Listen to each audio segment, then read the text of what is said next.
also several MPs to jail. They were harassed, heckled and also detained. আর কার কি প্রশ্ন আছে একবারে করে নিচ্ছ?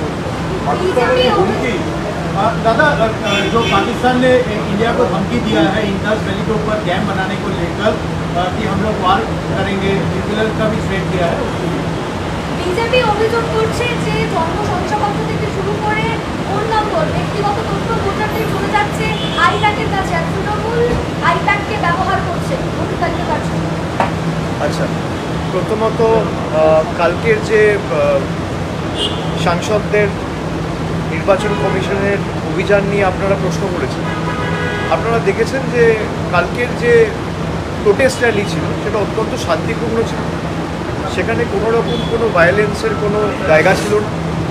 লোকসভা রাজ্যসভা মিলিয়ে প্রায় 300 জনের বেশি পাবলিক রিপ্রেজেন্টেটিভ এবং ম্যাক্সিমামটাই নির্বাচিত সাংসদ, মানুষের প্রতিনিধি, তারা সকলে মিলে নির্বাচন কমিশনের কাছে আমাদের সবার বেসিক 5-7টা প্রশ্ন রয়েছে, তার জবাব চাওয়ার জন্য নির্বাচন কমিশনের কাছে আমরা শান্তিপূর্ণভাবে মিছিল করে এবং দলমত নির্বিশেষে অপোজিশন যে পার্টিগুলো রয়েছে সবাই মিলে ঐক্যবদ্ধ হয়ে কালকে মিছিল করে গেছি। তাদেরকে নির্বাচন কমিশনের অফিস অব্দি অ্যালাউই করা হয়। মহিলা সাংসদদের জোর জবরদস্তি চুলের মুঠি ধরে ডিটেন করা হয়েছে। এমনকি পুলিশের বর্বরতা বা পুলিশের অতি সক্রিয়তা দিল্লি পুলিশের আপনারা দেখেছেন। আমরা 100 দিনের কাজের টাকা নিয়ে যখন দিল্লিতে যন্তর মন্তরে বিক্ষোভ সভা করেছিলাম, সেখানেও প্রায় 10,000 পুলিশ দিয়ে মহিলা, বিশেষ করে তপশিলি এবং জনজাতি মূলবাসী যারা এবং SC ST জনপ্রতিনিধিদের যেভাবে কেন্দ্রীয় সরকারের অধীনে থাকা, স্বরাষ্ট্রমন্ত্রীর অধীনে থাকা দিল্লি পুলিশ নিগৃহীত করেছে, আমরা সকলে সেটা দেখেছি। গতকালও যেটা করেছে, এটা থেকে স্পষ্ট যে নির্বাচন কমিশনের কাছে কোনো উত্তর নেই, কোনো জবাব নেই। যে 4-5টা বেসিক আমাদের তরফ থেকে প্রশ্ন রাখা হয়েছে, যে এতদিন পরেও 2025-এ আমরা এসে কেন আমাদের ডিজিটাইজড ভোটার লিস্ট দেওয়া হবে না, কেন জোর জবরদস্তি SIR করা হবে, বিশেষ করে অপোজিশন রুল যে স্টেটগুলো রয়েছে যেখানে বিরোধী রাজনৈতিক দলগুলো ক্ষমতায় রয়েছে। এবং আমি ইলেকশন কমিশনের কথা যদি ঠিক ধরেই নিই যে ভোটার লিস্ট বা ইলেকটোরাল রোলে অনিয়ম বা গরমিল রয়েছে, আমি তর্কের খাতিরে ধরে নিচ্ছি যে তারা ঠিক বলছে, তাহলে প্রথম ধাপ কী হওয়া উচিত যে এই ইলেকটোরাল রোল বা এই ভোটার লিস্টের বেসিসে যারা নির্বাচিত হয়েছে এবং যে সদ্য সমাপ্ত 1 বছর আগেকার লোকসভা নির্বাচন এই ভোটার লিস্টের বেসিসে হয়েছে। এই ভোটার লিস্টের বেসিসে দেশের প্রধানমন্ত্রী নির্বাচিত হয়েছে। এই ভোটার লিস্ট যেখানে ইলেকশন কমিশন বলছে ভুল, অনিয়ম, গরমিল রয়েছে, এই ভোটার লিস্টের বেসিসে দেশে সরকার তৈরি হয়েছে। প্রধানমন্ত্রী থেকে স্বরাষ্ট্রমন্ত্রী থেকে প্রতিরক্ষা মন্ত্রী থেকে সবাই হয়েছে। পুরো ইউনিয়ন গভর্নমেন্টকে রিজাইন করা উচিত।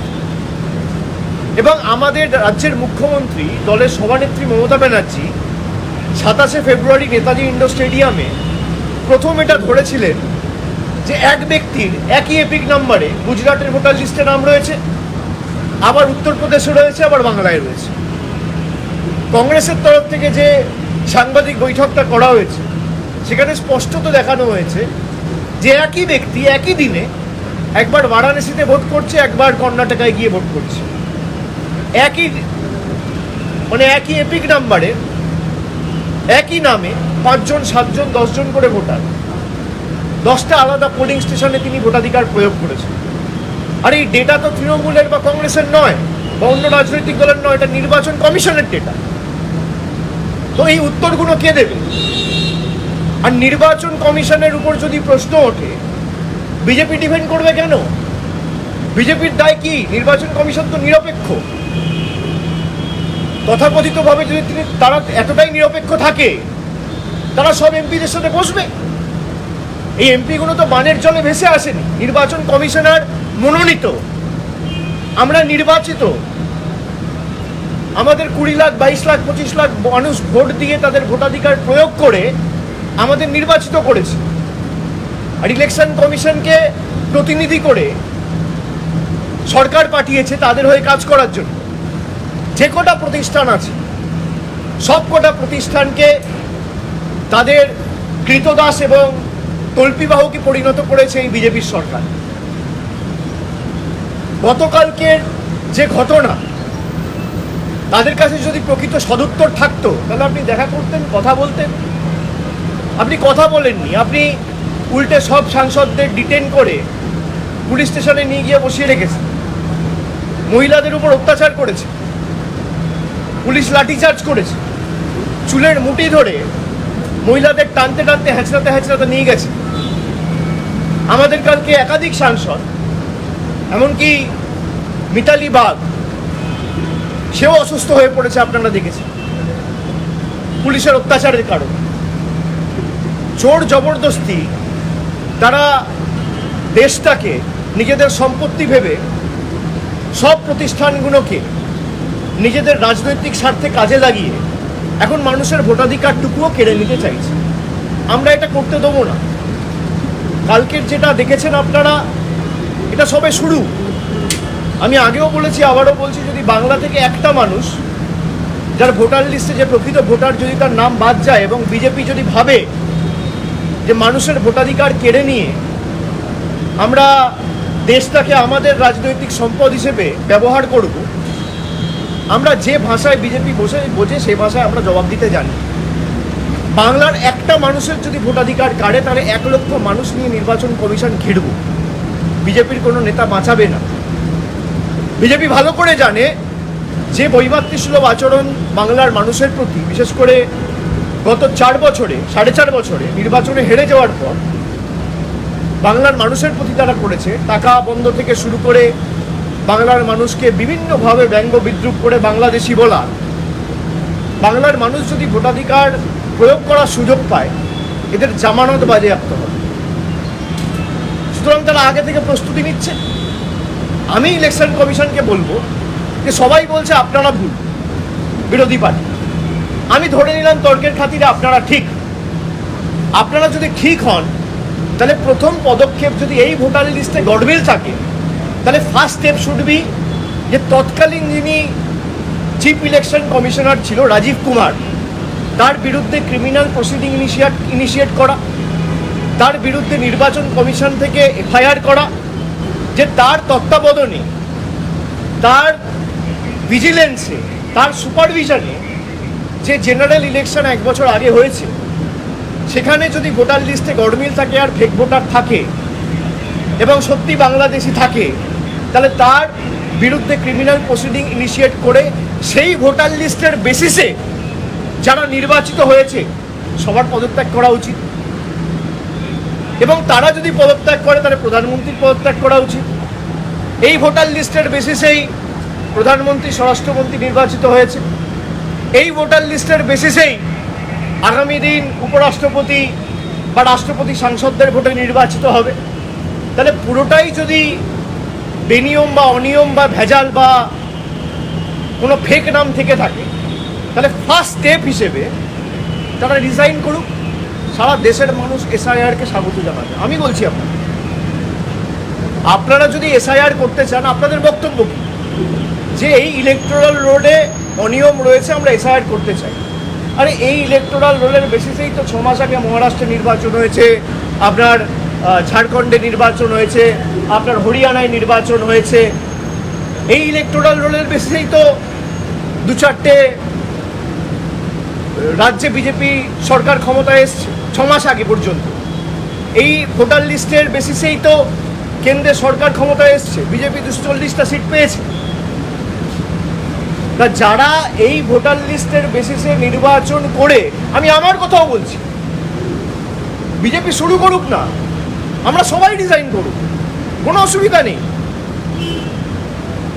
লোকসভা ডিসলভ করে দেওয়া হোক, লোকসভা ডিসলভ করে সারা দেশে এসআইআর হোক, তারপর ফ্রেশ ইলেকশন হোক, কেউ তো বারণ করেনি। ভাই আপনি নির্বাচিত হয়েছেন, আপনার ভোটার লিস্টে গডমিল নেই, আমি নির্বাচিত হয়েছি, আমার ভোটার লিস্টে গডমিল রয়েছে। কি সুন্দর, এটা হতে পারে না। একই যাত্রায় পৃথক ফল, এটা হতে পারে না। আপনারা দৃষ্টান্ত স্থাপন করুন না।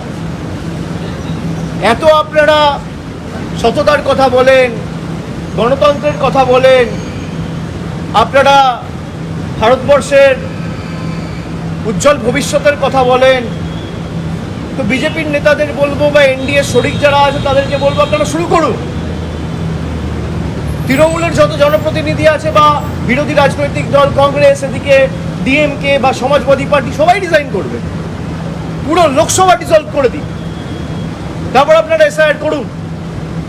লোকসভা ডিজলভ করে দেওয়ার পর সারা দেশে এসআইআর হোক। বিজেপির যদি অবজেক্টিভ ঠিক থাকে বা এনডিএ সরকারের যদি অবজেক্টিভ ঠিক থাকে যে আমি দেশে ভোটার লিস্টে যাতে একটাও বাইরের ভোটার না থাকে সেটা সুনিশ্চিত করব, সবাই ডিজাইন করুন, লোকসভা ডিজলভ করুন, তারপর আপনি এসআইআর করুন না। কাশ্মীর থেকে কন্যাকুমারী করুন, প্রত্যেকটা রাজ্যে হবে, উত্তরপ্রদেশে হবে, বিহারে হবে, বাংলায় হবে, ঝাড়খণ্ডে হবে, তামিলনাড়ুতে হবে, পাঞ্জাবে হবে, কেরালে হবে, সব জায়গায় হবে। কিন্তু আপনি থাকবেন পদে আর বাংলায় এসআইআর হবে, তা তো হবে না। এই ভোটেই তো মহারাষ্ট্রে আপনারা জিতেছেন, এই ভোটেই তো হরিয়ানায় জিতেছেন, তাহলে আগে তো এই রাজ্য সরকারগুলো পদত্যাগ করা উচিত। कल जो हुआ दिल्ली में, लोकतांत्रिक तरीके से, शांतिपूर्ण तरीके से 300 सांसद ऑपोजिशन के, और इनमें बहुत सारे महिला सांसद भी थे, इनको जिस तरीके से दिल्ली पुलिस ने धक्का दिया, इनके साथ बर्ताव किया, इनको रोका, ये स्पष्ट दिखाता है, दर्शाता है कि इलेक्शन कमीशन, चुनाव आयोग डरा हुआ है। इनके पास हमारे सवाल के कोई जवाब नहीं है। अगर आपके पास जवाब है तो आप दो भाई, कि एक ही एपिक नंबर पे गुजरात में और बंगाल में वोटर कैसे है, एक ही नाम पे अलग अलग 10 पोलिंग स्टेशन में वोटर कैसे है, एक ही एड्रेस पे 5 बाई 10 स्क्वायर फीट एक मकान में 100 वोटर कैसे रह सकते हैं, जिनका कोई अता पता, कोई एग्जिस्टेंस नहीं है। और इलेक्शन कमीशन अगर कह रहा है कि वोटर लिस्ट में गलती है, ऑपोजिशन के सारी पार्टी कह रहा है कि एसआईआर नहीं होना चाहिए, मैं इलेक्शन कमीशन को कहूँगा कि चलिए मैं मानता हूँ आप सही कह रहे हो, तो पहला तरीका क्या होना चाहिए, पहला स्टेप क्या होना चाहिए, इसी इलेक्टोरल रोल और वोटर लिस्ट के आधार पे देश का प्रधानमंत्री चुना गया है 1 साल पहले। इसी वोटर लिस्ट और इलेक्टोरल रोल के आधार पर बीजेपी के 240 सांसद चुने गए हैं। इसी वोटर लिस्ट के आधार पे देश के गृह मंत्री चुने गए हैं। इसी वोटर लिस्ट के आधार पे देश के स्वास्थ्य मंत्री चुने गए हैं, रक्षा मंत्री चुने गए हैं। इसी वोटर लिस्ट के आधार पर जो इलेक्शन कमीशन कह रहा है जिसमें फेक वोटर है, इसी वोटर लिस्ट के आधार पर यही सांसद जो चुने गए हैं वो आने वाले दिन में राष्ट्रपति चुनेंगे, उपराष्ट्रपति चुनेंगे। तो पहला कदम चुनाव आयोग का ये होना चाहिए कि अगर वोटर लिस्ट में कोई भी इरेगुलरिटी है तो भाई लोकसभा डिसॉल्व होनी चाहिए। आप लोकसभा डिसॉल्व करिए, पूरा देश में एसआईआर करिए, कोई दिक्कत नहीं है। लेकिन आप सिलेक्टिव नहीं कर सकते ना कि गुजरात में एसआईआर नहीं होगा, गुजरात में वोटर लिस्ट ठीक है, उत्तर प्रदेश में वोटर लिस्ट ठीक है, मध्य प्रदेश में ठीक है और बंगाल में नहीं है, बिहार में नहीं है, तमिलनाडु में नहीं है। क्यों नहीं है? आपको पता है कि बिहार में अगर लोग वोटाधिकार, अपना लोकतांत्रिक अधिकार प्रयोग करेंगे तो आप हारोगे, आप चुनाव जीत नहीं सकते लोकतांत्रिक तरीके से। तो आप लोग का जो हक है, जो डेमोक्रेटिक राइट है, वो छीनना चाहते हैं। ये एक तरफा तो हो नहीं सकता। जो नियम और जो कानून आपके लिए एप्लीकेबल है, वही नियम और वही कानून इस देश में, अगर मैं बंगाल में हूँ और आप गुजरात में हैं तो एक ही कानून है। भाई अगर एसआईआर आप करना चाहते हो तो आप एसआईआर करिए, लेकिन पहला कदम लोकसभा डिसॉल्व होना चाहिए। If the government is elected on the basis of the same flawed SIR, then the legitimacy of the central government is null and void. The government of the day should resign. The union government should dissolve. The Lok Sabha should be dissolved. आप Lok Sabha dissolve करिए, पूरा देश में 140 करोड़ के देश में, पूरा देश में, हर एक प्रदेश में आप SIR करिए, कोई दिक्कत नहीं है। आप इसी वोटर लिस्ट के आधार पे चुन के आए हो 1 साल पहले, और आप कह रहे हो बंगाल में वोटर लिस्ट गलत है लेकिन गुजरात में सही है, बिहार में गलत है लेकिन यूपी में सही है। भाई अगर गलत है तो आपके ऑपोजिशन, हमारे ऑपोजिशन जितने भी दल हैं वो स्पष्ट आपके पास सबूत के बदौलत आपके पास इंफॉर्मेशन रखा है कि वोट चोरी कर्नाटका में भी हुआ है, यूपी में भी हुआ है, गुजरात में भी हुआ है और बिहार में भी हुआ है। और बीजेपी ने वोट चोरी करके इलीगली, अनएथिकली, अनकॉन्स्टिट्यूशनली पावर में आया है। अगर SIR होगा तो पूरा देश में होगा, और उसके लिए पहला कदम प्रधानमंत्री से लेकर पूरा कैबिनेट को इस्तीफा देना होगा, लोकसभा डिसॉल्व करना होगा, उसके बाद आप SIR करिए। ठीक है, ये मैं स्पष्ट करता हूं। बहुत बहुत शुक्रिया।